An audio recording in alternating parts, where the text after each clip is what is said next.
अब देखते हैं सेकंड पॉइंट।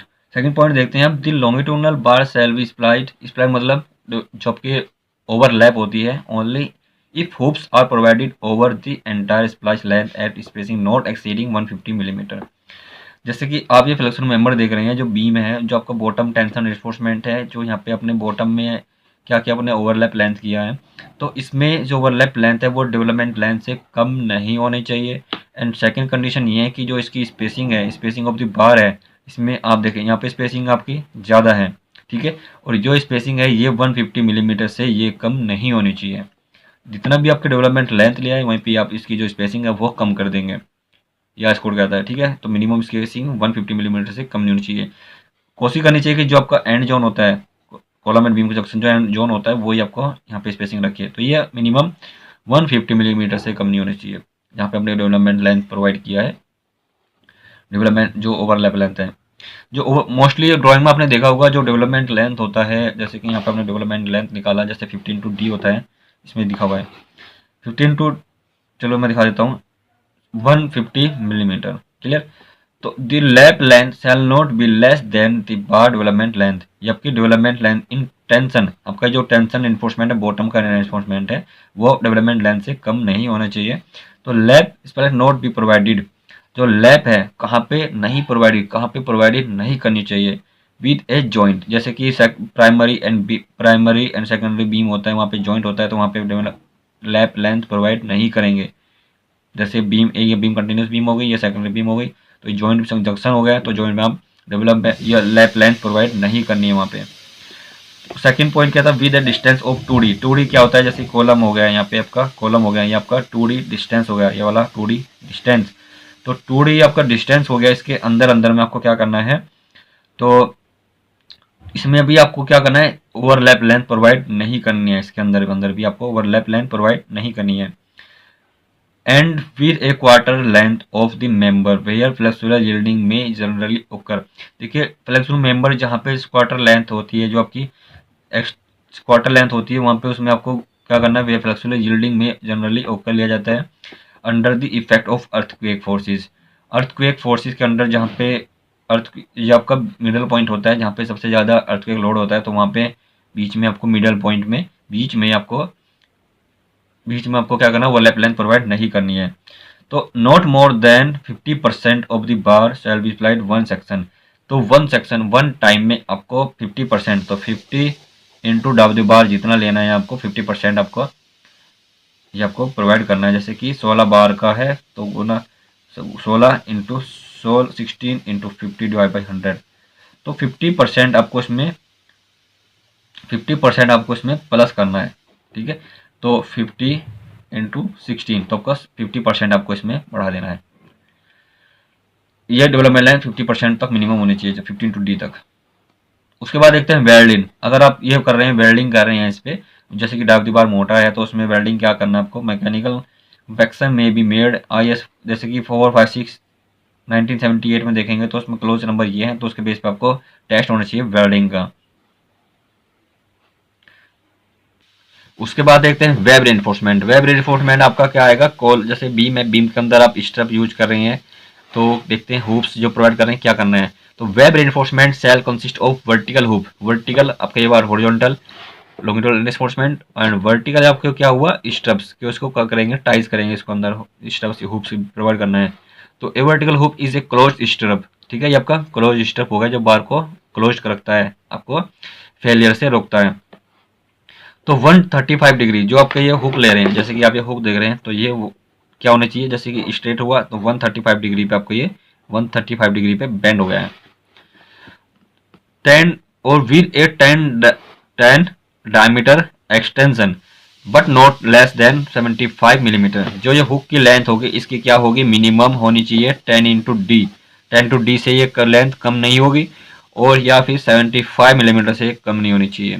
चेक कर लीजिए कि 10 इंटू डी है, देखिए 10 इंटू डाव दीवार कितना है, सपोज के लिए 10, तो 100 मिलीमीटर का ये होनी चाहिए, कहाँ से, इस जंक्शन से ऐसे एंड तक, क्लियर। या फिर इसको 75 से भी कम नहीं होनी चाहिए। नेक्स्ट पॉइंट, तो इन कंप्लेनिंग सर्कमस्टेंस सर्कमस्टेंस क्या होता है आपका? सर्कमस्टेंस होता है आपका ये वाला circumstance, it may also be made up of two pieces of reinforcement. देखिए जो ये आपका सर्कमफ्रेंस हो गया, आपका ये सर्कमफ्रेंस हो गया है, तो इसमें आप टू पीसीस में जहाँ पे जरूरत होती है, देखिए यू शेप में आपको बनाना है, ये आपका यू शेप में बनाना है, तो उसमें भी आपको क्रॉस टाई, आपका ये क्रॉस टाई हो गया है एंड ये आपका यू स्ट्रेप हो गया है, तो इसमें भी 10D से कम नहीं होना चाहिए, या 75 से, ये आपका 75 के बराबर हो या इससे ज़्यादा होना चाहिए। ठीक है, 75 से बराबर हो या इससे ज़्यादा होना चाहिए आपके पास। क्लियर? जहाँ पे कंडीशन होती है जैसे कि आप कॉलम एंड बीम जंक्शन में ले रहे, कॉलम एंड बीम जंक्शन के अंदर ले रहे, तो वहाँ पे प्रोवाइड होता है इस तरह से। तो जहाँ पे भी रिक्वायरमेंट होती है तो इस तरह से आपको प्रोवाइड करना है। तो क्लियर? तो उसके बाद देखते हैं, a cross tie is a bar having 135 degree hook with diameter extend bar but no less than 75 millimetre on each end. Clear? आपके पास जो भी एंड होता है आपके पास, ये एंड स्टब का हुक होता है 175 से कम नहीं होनी चाहिए। उसके बाद देखते हैं next point, the minimum diameter of the bar forming a hook shall be 6 millimetre. Minimum जो डायमीटर ऑफ द बार होना चाहिए, क्या होना चाहिए? मिनिमम कम से कम 6 मिलीमीटर का होना चाहिए। However in beam with clear span exceeding 5 metre, अगर आपके पास ये जो बीम है, ये आपका सपोर्ट, ये सब कॉलम हो गया, तो इसका जो स्पैन है 5 मीटर है, तो इसमें जो आप स्ट्रैप प्रोवाइड करेंगे, हुप्स प्रोवाइड करेंगे, तो वो मिनिमम डायमीटर कितना होना चाहिए? 8 mm का होना चाहिए। ठीक है, उसके बाद देखते हैं, तो clear force to be resist vertical hoops shall be the maximum of calculated factor shear force at पर एनालिसिस। जो आपका स्ट्रप है कितने इसमें प्रोवाइड करने हैं वो डिपेंड करता है आपका शियर फोर्स एनालिसिस पे, shear force diagram and bending moment diagram. Shear force due to formation of plastic hinges at both ends of the beam plus the factor gravity load on the span। Figure 4 देखिए, आपका कोई span है, जैसे कि slab release slab में आपने UDL provide किया, जैसे स्लैब बीम हो गया, बीम पे हमने लोड किया स्लैब, तो प्रॉपरली जो लोड हुआ, टोटल लोड हुआ, इस पर ट्रांसफर हुआ 1.2 डेड लोड। ठीक है, तो अपने इसमें इस तरह से डायग्राम बनेंगे, आपको देख सकते हैं। उसके बाद देखते हैं, the contribution of bent up bar or inclined hoops to shear resistance of the section shall not be consider. जैसे कि आपने बेंट अप बार ले रहे हैं, इसमें से आप बेंट अप बार प्रोवाइड कर रहे हैं, तो इसमें जो वर्टिकल हुप्स है यहाँ पे, इस तरह से वर्टिकल हुप्स प्रोवाइड नहीं करना है, ये वर्टिकल हुप्स प्रोवाइड करेंगे, इंक्लाइंड शेप में नहीं करना है इसमें। Inclined hoops to shear resistance to section shall not be consider, इसमें आपको कंसीडर नहीं करना।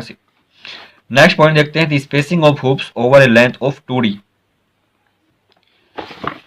इसमें आप ये पूरा जो स्पेसिफिकेशन है 6.3.3 है, आपको डायग्राम में क्लियर कर देता हूँ मैं आपको। ठीक है, तो जैसे कि आप देख सकते हैं कि आपके पास कॉलम है, ये आपका कंटिन्यूस बीम सपोर्टेड है, कंटिन्यूस बीम आप देख सकते हैं, या सिंपल सपोर्टेड बीम। तो इसमें आपको कैसे बार यूज करना है, जैसे कि आप देख रहे हैं कि यहाँ पे आपका डेवलपमेंट लेंथ प्रोवाइड हो गया है। उसके बाद जो स्टेप प्रोवाइड करेंगे इसके अंदर, तो मिनिमम कॉलम फेस, जो आपका कॉलम का फेस होगा, जैसे कॉलम का बार हो रहा है, इसमें बार यूज हो रहा है, कॉलम का बार यूज हो रहा है, तो उससे मिनिमम 50 मिलीमीटर का जो मैक्सिमम स्पेस रखेंगे। 50 मिलीमीटर से ज़्यादा नहीं होनी चाहिए, 2 इंची से आपको ये जो स्पेस है ज़्यादा नहीं होना चाहिए, जैसे कि कवर छोड़ते हैं यहाँ से।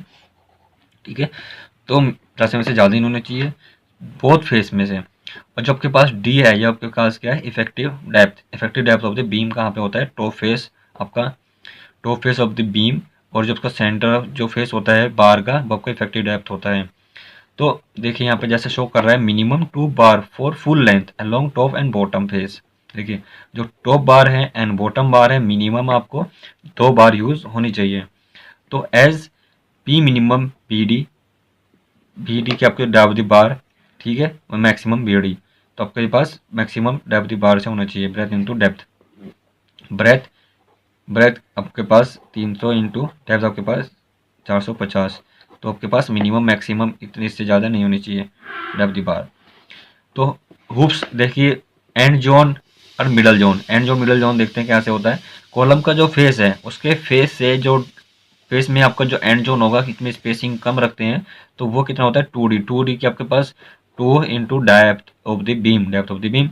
हुप्स स्पेसिंग आपके पास क्या होना चाहिए? D/4 से कम नहीं होनी चाहिए, and 8 into depth the bar से कम नहीं होनी चाहिए। देखिए d divide by 4, 1 divide by 4 into depth.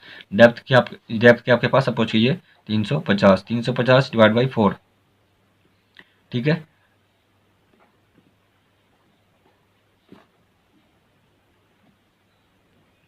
तो ये 87.5 जैसे इसकी स्पेसिंग होते हैं, तो इसकी स्पेसिंग जैसे कि 1 बार सेकंड स्टेप जो इसकी स्पेसिंग है मिनिमम 87.5 तक होनी चाहिए मिनिमम।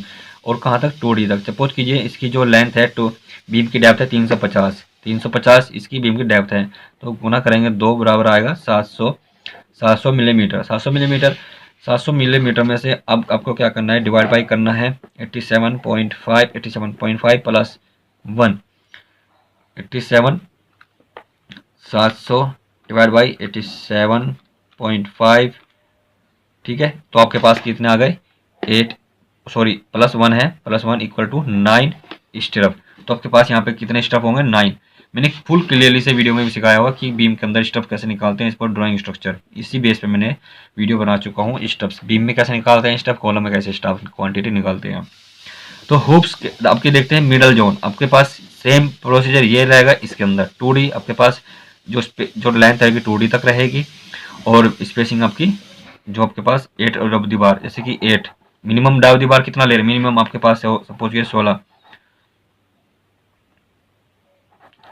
तो ये आपके पास 182, तो 128 या फिर देखिए यहाँ पे क्या हुआ, 8 इंटू DB डब दी बार 128, इससे भी ज़्यादा आपके पास नहीं होना चाहिए। तो दो कंडीशन आपके पास, D डिवाइड बाई 4 या फिर 8 इंटू डब दी बार, क्लियर। अब उसमें देखते हैं हुप स्पेसिंग। हुप स्पेसिंग क्या कह रहा है, D डिवाइड बाई 2 से कम ये आपके पास ज़्यादा नहीं होनी चाहिए। डी क्या आपके पास depth of the beam 350 divide by 2, तो आपके पास हो गया क्या, 175। तो 175 से जो इसकी स्पेसिंग है वो ज़्यादा नहीं होनी चाहिए। अगर आप इसमें आपके पास आ गई ओवरलैप लेंथ आ गई, इस कंडीशन में आपको क्या करना है, जो मिनिमम 150 से इसमें ज़्यादा नहीं होने चाहिए। वहाँ पे 175 है, बट इसमें ओवरलैप लेंथ प्रोवाइड कर रहे हैं, तो 175 से इसमें 150 से ज़्यादा नहीं होना चाहिए। इसकी स्पेसिंग आपको कम रखना है 150, या फिर जो इसमें एंड जोन में रखना है, सपोज कीजिए 100 ले लीजिए, तो 100 से स्पेसिंग ज़्यादा नहीं रखनी है। क्लियर। कुछ ये बेसिक्स पॉइंट है जो मैंने आपसे शेयर किया था। Thanks for watching this video, बने रहे हमारे साथ, मिलते हैं नेक्स्ट वीडियो में, तब तक के लिए बाय बाय।